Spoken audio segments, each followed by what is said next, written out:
اور ہمارے اہل سنت میں اس چیز کا صفایا ہو گیا ہے. دین کا علم و فہم حاصل کرنا، نہ کسی ماں باپ کو اس بات کی فکر رہی ہے.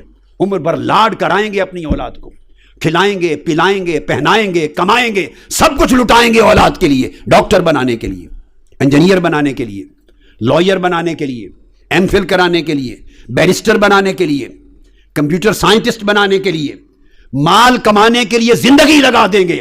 مگر مسلمانوں، کتنے ماں باپ ایسے ہیں، جھنجھوڑ رہا ہوں، جن کو دنیا دار بیٹے کو دنیا کا علم سکھانے کے ساتھ ان کو یہ فکر، غم اور درد بھی ہو کہ میرے بیٹے کے سینے میں علم مصطفیٰ بھی داخل ہو، قرآن و سنت کا فہم اور فقہ بھی ہو، اور وہ بچے کو پڑھائیں، سکھائیں.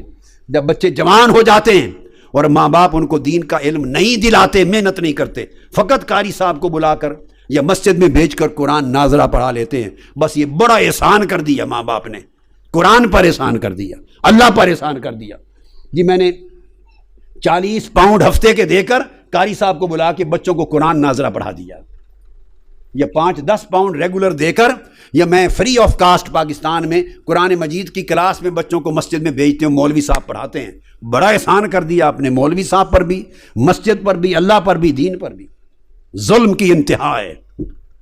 ذرا موازنہ تو کرو کہ دنیا کا علم اور دنیا داری سکھانے پر اولاد پر کتنی محنت ہے، کتنا خرچ کرتے ہو، زندگی لگا دیتے ہو، اور اس کے برعکس کمپیئر کریں دین سکھانے اور اولاد کی زندگی میں دین کو داخل کرنے کے لیے کتنی محنت کرتے ہیں، کتنا خرچ کرتے ہیں.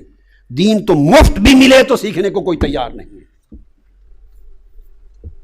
دین تو مفت ملے تو سیکھنے کو تیار نہیں.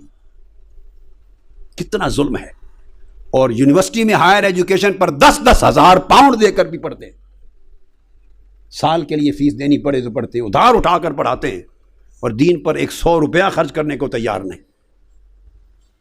یہی وجہ ہے جب خاندان اچھے کھاتے پیتے لوگ اپنی اولادوں کو دین کے علم کے لیے نہیں بھیجیں گے تو غربت میں پسماندہ لوگ جن کے پاس بچوں کو پہنانے کے کپڑے نہیں، کھلانے کا کھانا نہیں ہے، جوتوں کے پیسے نہیں، روزگار کے پیسے نہیں، پھر وہ غربت زدہ لوگ اپنے بچوں کو بھیجیں گے، اور وہ پھر آ کے علم حاصل کریں گے اور روزگار کے طور پہ دین کا علم یوز کریں گے. پھر دین کی تنخواہیں لیں گے، امامت کی، پھر پیسے لیں گے. تو دین سارا غریبی میں سیکھا اور غریبی میں تنخواہوں کے ساتھ آگے سنایا. اس تبلیغ میں کس برکت کی آپ توقع کرتے ہیں؟ کیا توقع کرتے ہیں کہ ایسی تبلیغ سے کتنا انقلاب آ جائے آپ کے اندر، کتنی تبدیلی آ جائے؟ پھر آخرت کے نام پر دنیا کمائی جائے گئی اور کیا ہوگا؟ اور یہ اسی کا نتیجہ ہے، چونکہ دین کا علم نہیں دیا.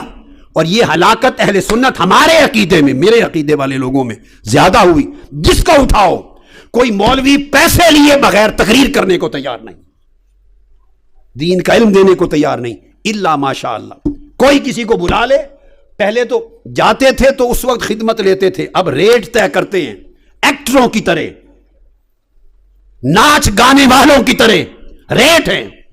اللہ کی عزت کی قسم میں آپ کو ذاتی مشاہدہ بتا رہا ہوں، اللہ کی عزت کی قسم. میں انڈیا میں تھا، نام نہیں لوں گا کسی کا، میرا مقصود نام نہیں سمجھانا ہے. نامور عالم ہیں، بہت بڑے بڑے بزرگوں کی اولاد ہے، بڑے بزرگوں کی ہستیوں کی اولاد، نامور عالم ہیں. ہر شخص اہل سنت میں سے ان کو جانتا ہے. میں خانہ خدا میں یا آقا علیہ السلام کی حدیث پاک کی کتاب میرے ہاتھ میں اٹھا کر قسم کھا کر کہہ رہا ہوں کہ میں نے تحقیق کی، بے شمار لوگوں نے جگہ جگہ بتایا کہ ان کو تقریر کی دعوت دیں تو ان کے سیکٹری پہلے ایڈوانس 2 لاکھ انڈین روپیہ لیتے ہیں. اور بڑھاپے کا عالم یہ ہے کہ تقریر کی آواز نہیں نکلتی.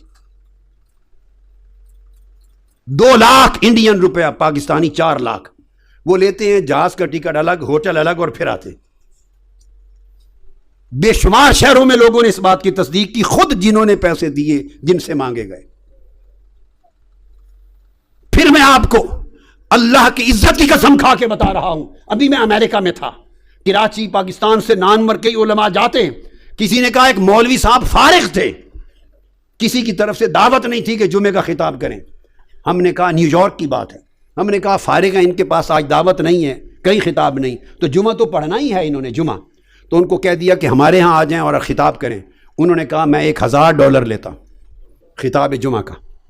انا للہ و انا الیہ راجعون. کیا فائدہ اس عمل کے ساتھ؟ پگڑے رکھے ہوئے ہیں تمہارے سروں پر،